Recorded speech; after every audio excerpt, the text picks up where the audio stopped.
हाँ भाई, क्या हिसाब है? क्या हिसाब है? मतलब साहब, मैं कुछ समझी नहीं। अरे मतलब यहाँ क्या कर रही है? कुछ नहीं साहब, बस यही मांग तांग के गुजारा करती हूँ। आप भी दे दो कुछ 100-200 रुपए। अच्छा अच्छा, चल बढ़िया। एक काम कर, गाड़ी में बैठ। अरे साहब, क्या मजाक कर रहे हो? हमारी कहाँ औकात है? आपकी कितनी बड़ी गाड़ी है, इसमें बैठने लायक हमारी हैसियत नहीं है साहब। मजाक नहीं कर रहा, और हैसियत तो तेरी मैं बना रहा हूँ इस गाड़ी में बैठा के। गाड़ी मेरी है ना, और मैं ही बोल रहा हूँ तुझे कि बैठ जा आके। हाँ, आजा। अरे साहब, आप सच बोल रहे हो? ये कहीं मैं सपना तो नहीं देख रही कि मैं इतनी बड़ी गाड़ी में बैठूंगी? अरे आजा आजा, बैठ जा। हाँ।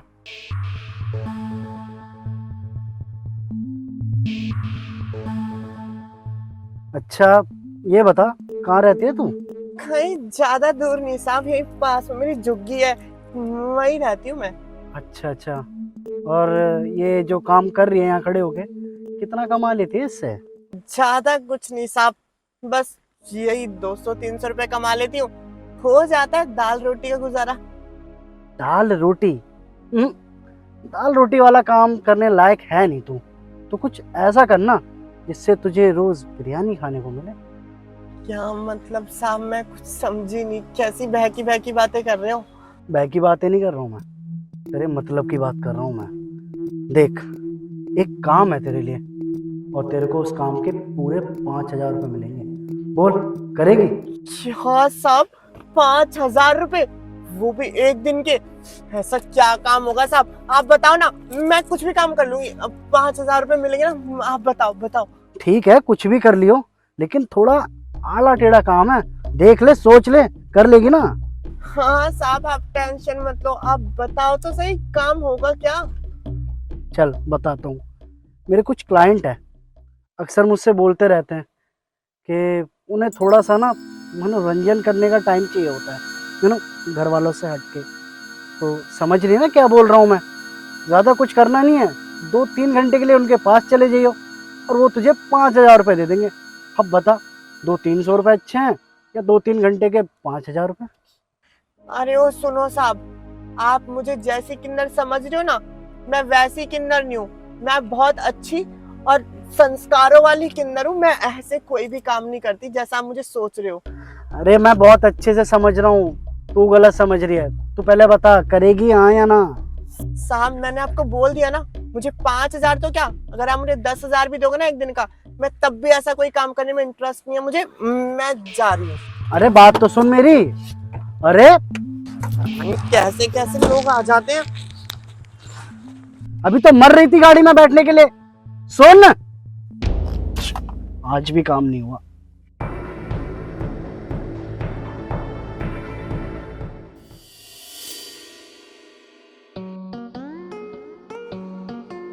हाँ भाई, सोचा काम का? साहब, मैं आपको उस दिन भी समझा चुकी कि मैं ऐसी वैसी किन्नर नहीं हूँ, तो क्यों मेरे पीछे पड़े आप जबरदस्ती? अरे तेरे भले की बात कर रहा हूँ, बता करेगी या नहीं करेगी? साहब, आपका ना बहुत हो गया है। अगर आप ऐसे बकवास करते रहे ना, तो मैं अभी 1 मिनट में पुलिस को फोन करूंगी, और जब पुलिस आके आपको डंडे लगाएगी ना, तब अकल ठिकाने आ जाएगी। अरे अरे, गलत समझ रही हो। तुम जैसा सोच रही हो ऐसा नहीं हूं मैं। अच्छा तुम एक बात बताओ, तुम किसी राहुल को जानती हो? हाँ हाँ, मेरा दोस्त है वो तो। हाँ, जो तुम्हारा दोस्त है ना राहुल, वो मेरा भी दोस्त है। दरअसल मेरी एक बहुत बड़ी कंपनी है जहाँ पे आप जैसे कुछ किन्नर काम करते हैं, और राहुल ने भी वो सारा काम देखा हुआ है। तो बस उसने ही आके मुझे बताया कि मेरी एक फ्रेंड है जो कि एक किन्नर है, और बेचारी ऐसे मांगती खाती है। असल में वो पढ़ी लिखी है, लेकिन क्या करे, उसे कोई काम पे रखता ही नहीं। तो मैंने सोचा क्यों ना आके तुमसे बात की जाए, लेकिन फिर दिमाग में आया कि मुझे तो एक ईमानदार एम्प्लॉय की नीड है, और तुम ईमानदार हो या नहीं हो ये बात मुझे पता नहीं थी। तो बस मैं तो तुम्हारा एक छोटा सा टेस्ट ले रहा था, और उस टेस्ट में तुम पास हो गई हो। लेकिन साहब, मैं कैसे मान लूं कि आप सच बोल रहे हो सकता है कि आप झूठ बोल रहे हो मुझे ऐसे बहला फुसला के ले जाने के लिए। ठीक है, अगर तुम्हें मेरी बात पे यकीन नहीं है ना, तो तुम एक काम करना, तुम राहुल से बात कर लेना, सारा दूध का दूध और पानी का पानी हो जाएगा। और जब तुम्हें यकीन आ जाए कि मेरी वाकई में कोई कंपनी है, तो राहुल के साथ ही आ जाना और देख लेना मेरी कंपनी, और फिर उसको ज्वाइन कर लेना। तो बस मैं तुमसे एक ही बात कहना चाहूँगा कि मैं तुम्हें अपनी कंपनी में एज ए एम्प्लॉय रखना चाहता हूँ। क्या तुम मेरी कंपनी में जॉब करोगी? अच्छा साहब, मैं आपके यहाँ काम तो कर लूंगी, लेकिन एक बात, आपकी कंपनी में कोई ऐसा तो नहीं होगा ना जो हम किन्नरों को लेकर अपने मन में भेदभाव रखे? अगर कोई ऐसा होता ना, तो मैं आपको कभी इस बारे में बोलता ही नहीं। जैसे किन्नरों के प्रति मैं सोच रखता हूँ ना, ऐसी मेरी पूरी कंपनी सोच रखती है। इनफैक्ट मोस्टली एम्प्लॉय तो किन्नर ही है वहाँ पर, तो तुम इस बात की चिंता मत करो।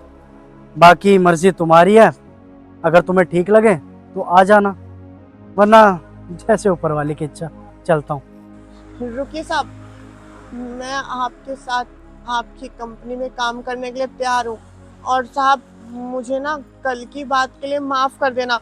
वो क्या है ना, आप बात ही इस तरीके से कर रहे थे तो मुझे गुस्सा आ गया, और मैंने गुस्से में ना जाने आपको बिना सोचे समझे क्या कुछ नहीं कह दिया।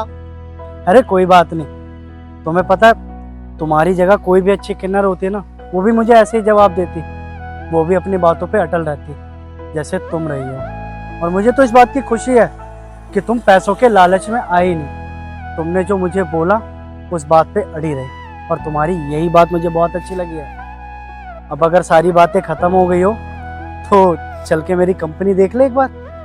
हाँ हाँ, क्यों नहीं साहब, जरूर। चलो ठीक है, बैठो।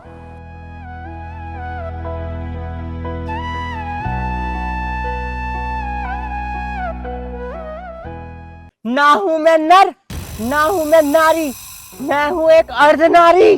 दीदी दीदी मुझे माफ कर दो दीदी, मैं आज के बाद कभी ऐसा काम नहीं करूंगा दीदी। अबे तूने करने की सोच भी कैसे ली? राजू, जा और जाकर पुलिस को बुला कर ला जल्दी से। अरे दीदी जाने दो, बेचारे से गलती हो गई। वैसे भी इसके तरफ तो 100 मिलते हैं डेली, अब छोड़ भी दो, पंगे बाजी क्यों कर रही हो? राजू, तू जा रहा है या नहीं जा रहा पुलिस स्टेशन बुलाने के लिए? वैसे ही मैं आज बहुत गुस्से में हूँ, मेरा हाथ आज तेरे ऊपर भी उठ जाएगा। तू यहाँ से जा रहा है तो जा, वरना आज इसको मैं यहाँ से घसीट घसीट कर ले जाऊंगी। अरे मैं लेके आ रहा हूँ पुलिस। और तू, बड़ा शौक चला है तुझे वीडियो बनाने का, हाँ? अरे राजू सुनना, एक काम कर, तू थोड़ा चल आगे, मैं अभी एक बार थोड़ा वॉशरूम होकर आती हूँ, ठीक है? ठीक है। हाँ चल।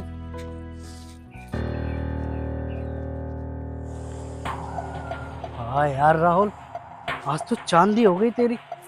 हमेशा तू लड़कियों की वीडियो बनाता था और उन्हें अपलोड करता था, आज एक किन्नर की वीडियो बनाएगा और इसको अपलोड करेगा, और कसम से ये तो वायरल ही हो जाएगी और मुझे मिलेंगे पैसे।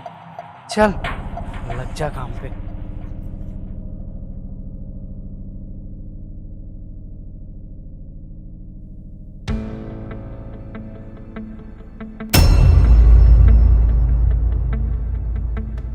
लगता है मुझे ये मेरी वीडियो बना रहा है। अब ये बताते हैं। ओए ओए, रुक रुक अभी तुझ। अरे मुझे एक बात बता, तू अगर पार्क में तेरी माँ या तेरी बहन इस तरीके से वॉशरूम के लिए जाए तो उनकी भी वीडियो ऐसी बनाता है तू? और एक बात सोच जरा, अगर तेरी माँ बहन की ऐसी वीडियो कोई और अननोन पर्सन बनाए और वो बनाकर वायरल कर दे वीडियो, तो क्या होगा तेरा?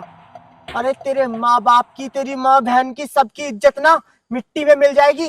कहीं मुंह दिखाने के लायक नहीं रहोगे तुम लोग। और हाँ, मुझे ना बहुत अच्छे से पता है ये तेरा कोई पहली बार नहीं है, बहुत टाइम से करता आ रहा है ना तू ये सब काम। जब भी आज तेरी इतनी हिम्मत बढ़ गई कि तूने मेरी आज वीडियो बनाई।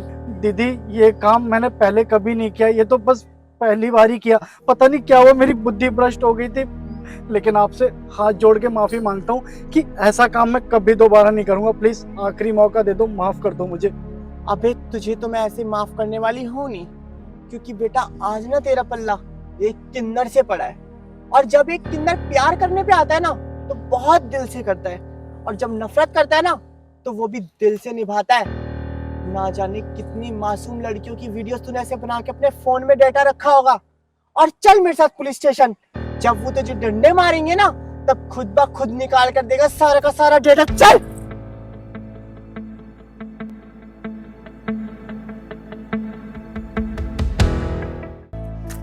ए ला बेटा ला, कुछ सेवा पानी कर दे, मालिक राजी रखे तुझे। अरे मेरे पास नहीं है, अब आगे जाके देख लीजिए। अरे बेटा क्यों इतना गुस्सा कर रही है, जो बने वो करवा। और ये पैसे कोई हम अपने लिए नहीं मांग रहे हैं, उन पैसे से भी हम तेरे जैसी बच्चियों की शादी करते हैं जो अनाथ बच्चियां होती हैं। बच्चों के लिए? अरे मेरे को पता है तुम ना सिर्फ अपने पेट के लिए बढ़ते हो, बच्चों के लिए कोई शादी वादी नहीं करवाने का करते। और वैसे तुम्हें कितने पैसे चाहिए हैं? यही 1000-2000 रुपए ना? करवा दे बाबू, तेरी इच्छा है। इतने पैसे तो नहीं है मेरे पास। ये लो 10 रुपए, ये 10 रुपए लो और जाओ। कोई बात नहीं, तू खुश रह, माता रानी तुझे अच्छा रखे। और ना गुस्सा कम हुआ कर जरा थोड़ा सा। चलो। तो दिख भी नहीं रहा। हाँ यहाँ तो कोई है ही नहीं। अरे भैया, यहाँ का ओनर कौन है? अरे क्या मुंह उठा के अंदर चला रहे हो? हाँ, तुम्हारा कोई मांगने का टाइम वाइम है या नहीं? या कोई तुम्हें शादी हो रही है जो यहाँ मांगने आ गए हो तुम? सुबह सुबह आ जाते हैं पता नहीं मूड खराब करने के लिए। चलो निकलो यहाँ से, जब शादी होगी ना तब आना। अरे भैया पहले पूरी बात तो सुन लो, आप इतना कुछ बोले जा रहे हो। हम यहाँ कोई मांगने नहीं आए हैं, हम यहाँ अपनी बेटी की शादी के लिए फार्म हाउस बुक करने आए हैं। क्या क्या बोला तुमने? शादी?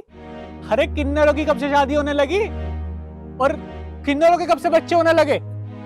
और अगर तुम्हारे कोई बच्ची है भी ना तो उसकी कहीं प्लॉट में शादी वादी कर लो, समझे? यहाँ नहीं कर पाओगे शादी, पता कितना महंगा फार्म हाउस है, 7 जन्म लग जाएंगे शादी करने में। चलो निकलो यहाँ से, शादी करेंगे। अरे ओ भैया, कैसी बात कर रहे हो तुम? हमारी सच में बेटी और हमें उसकी शादी करनी है, और ये क्या 7 जन्म लगा रखा है? और क्या है इस फार्म हाउस की फीस बता? ज्यादा से ज्यादा 10-20 लाख होगी, 1 करोड़ तो होगी नहीं। अरे यार पता नहीं कहाँ से आ गए ये लोग, इन्हें कुछ काम धाम तो है नहीं। अरे जतिन इधर आइयो।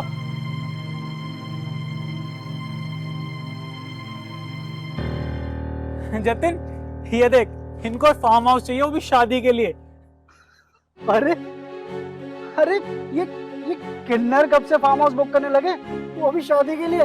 वो अपनी बेटी की शादी बता रहे हैं। बेटी की शादी? किन्नरों के कब से बेटी होने लग गई?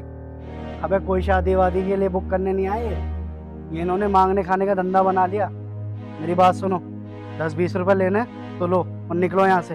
इतना टाइम नहीं है तुमसे बहस करें हम। बताओ कितना चाहिए? अबे ओ, बहुत हो गया तुम्हारा। अगर हम कुछ बोल नहीं रहे ना तो ये मत सोचो कि सर पे ही चढ़ते जाओगे, समझे? छोटी रुक, क्या किन्नर लगाया हुआ तुम लोगों ने? माना कि हम किन्नर अपनी कोख से जन्म नहीं दे सकते बच्चों को, ये किसने बोला कि हम उन बच्चों को पाल भी नहीं सकते, अडॉप्ट नहीं कर सकते? उसी पाली हुई बच्ची की शादी के लिए फार्म हाउस बुक करने आई हूं मैं आज। किसी की सुन तो लिया करो, या अपने आप से बोलने से ही मतलब होता है? और हाँ, क्या बोल रहे थे तुम? मांगने खाने का धंधा? तो मिस्टर मैं आपको एक बात बता दूं, वो मांगने खाने की जो धंधे की बात कर रहे हो ना तुम, मैं एनजीओ चलाती हूँ, और वो एनजीओ उन्हीं बेअनाथ जो बच्ची हैं, जो बेसहारा बच्चियां हैं, उनकी शादियां करवाती हूँ। तो उसी विषय में बात करने आई थी मैं आप लोगों से। आप लोग तो कुछ सुनने को ही रेडी नहीं हो, और उल्टा हमारी बेइज्जती करे जा रहे हो इतनी देर से, और हम लोग चुपचाप सुन रहे हैं तुम्हारी। अरे छोड़ो ना दीदी, इन्हें क्या समझा रहे हो? जिन लोगों को बात करने तक की तमीज नहीं है, मुझे तो लगता है इन्हें ना अपने घर में अपनी माँ बहनों की भी इज्जत नहीं करते होंगे, अपने माँ बाप की भी ऐसी बेइज्जती करते होंगे ये लोग। शायद मुझे तो लगता है दीदी कि इन जैसे लोगों की वजह से ना लोगों के अंदर किन्नर के प्रति गंदा भेदभाव फैला रखा है। और हाँ मिस्टर, ऊपर वाला भी ना सर देख के सरदारी देता है, और तुम जिस गुरूर में हो कि ये फार्म हाउस तुम्हारा है, सब जल के राख यहीं हो जाना, कुछ साथ नहीं जाने वाला। और हाँ, बात रही मेरी बेटी की शादी की, तो तुम क्या मना करोगे? मैं खुद नहीं शादी करूंगी यहाँ। छोटी चलो।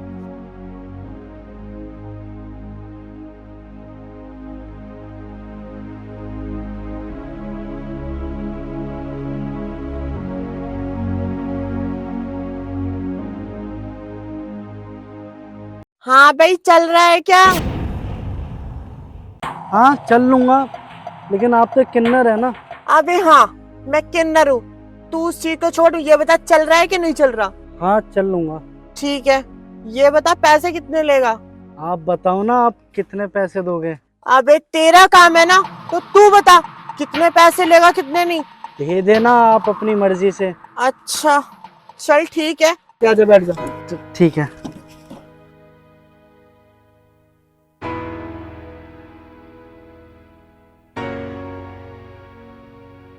बैठो ना। हाँ दीदी। दीदी, आप तो कह रहे थे कि आपके समाज के लोग यहीं रहते हैं, लेकिन पूरा घर तो खाली है, कोई दिख क्यों नहीं रहा? अरे सब काम धंधे वाले लोग हैं, सुबह ही सब काम पर चले जाते हैं। वो तो आज मेरी छुट्टी थी, तो मैंने सोचा क्यों ना बाहर ही घूम लिया जाए। मैं बाहर घूमने गई, वही चौक पर मुझे तू खड़ा हुआ दिखा, तो मैंने सोचा कि क्यों ना तुझसे काम की बात कर ली जाए। खैर तू ना वो सब बात छोड़, मुझे एक बात बता। हाँ जी, पूछिए आप। अच्छा, तेरी माँ का नाम शांति और तेरी बहन का नाम कोमल है ना? हाँ हाँ दीदी, लेकिन आप कैसे जानते हो उन्हें?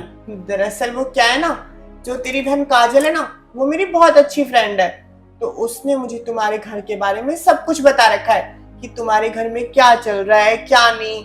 और पिछले 6 महीने से तेरी नौकरी भी नहीं लगी हुई, इसी वजह से तुझे वहाँ चौक पर काम करना पड़ता है। और जब वहाँ तुझे चौक पर काम मिल जाता है ना, तो तुम्हारे घर का चूल्हा जल जाता है। और जब तुझे काम नहीं मिलता, तो वो तो सब कुछ तुम जानते ही हो बहुत अच्छे से। आज ना मेरी कोई छुट्टी नहीं थी, मैं सिर्फ वहां तुझे देखने के लिए गई थी कि तू वहां है या नहीं। और वहां जाकर मुझे पता लगा कि तुझे काम की कितनी ज्यादा जरूरत है। और मैं तुझे एक बात बताऊं, मुझे ना बहुत अच्छा लगा कि तूने हम किन्नरों के काम को अपनाया, वरना आज के टाइम में ना कोई भी लड़का हमारे काम को अपनाने के लिए तैयार नहीं होता। दीदी सच बताऊं, मैंने हमेशा भगवान के बारे में सुना ही है, आज देख भी लिया। आपने जो मेरे लिए किया ना, उसका एहसान मैं कभी नहीं भूलूंगा, कभी नहीं भूलूंगा। आपको पता है, बुरे वक्त में ना एक अंधा भी आसमान की तरफ देखता है, ठीक उसी जगह पे खड़ा रहता था मैं, हर दिन इसी इंतजार में कि कोई काम मिल जाएगा और घर का चूल्हा जल जाएगा। कभी मिल जाता था तो माँ को 2 रोटी नसीब होती थी, बहन को 1 रोटी नसीब होती थी। मैं कभी ब्रेड खा लेता था, कभी बिस्किट खा लेता था, लेकिन आप आई वहाँ पे वो फरिश्ता बन के, जिसने मुझे ये काम दिया। ये एहसान आपका कभी नहीं भूलूंगा दीदी, कभी नहीं। अरे पगले, ऐसे निराश होने की कोई जरूरत नहीं है, मैं हूं ना, तू टेंशन मत ले। अभी कुछ टाइम तक तू ये काम कर, बाकी मैं कहीं बात करती हूँ तेरे काम के लिए। वो क्या है ना, मेरी 2-3 कंपनियों में बहुत अच्छी बातचीत है, तो मैं तेरे लिए वहाँ काम की बात करूंगी। तुझे ना वहाँ पर सैलरी भी अच्छी मिलेगी और काम भी अच्छा होगा। और जब सैलरी अच्छी मिलेगी तो तेरे घर का चूल्हा भी जलेगा और तेरे घर में खाना भी बनेगा रोज। तुम्हारा पूरा परिवार खुशहाली से रहेगा तेरे साथ, ठीक है? और एक बात ध्यान रख, आज हमारे काम का पहला दिन है, तो काम पर चलते हैं। उससे पहले तू कुछ खा ले, खड़ा हो।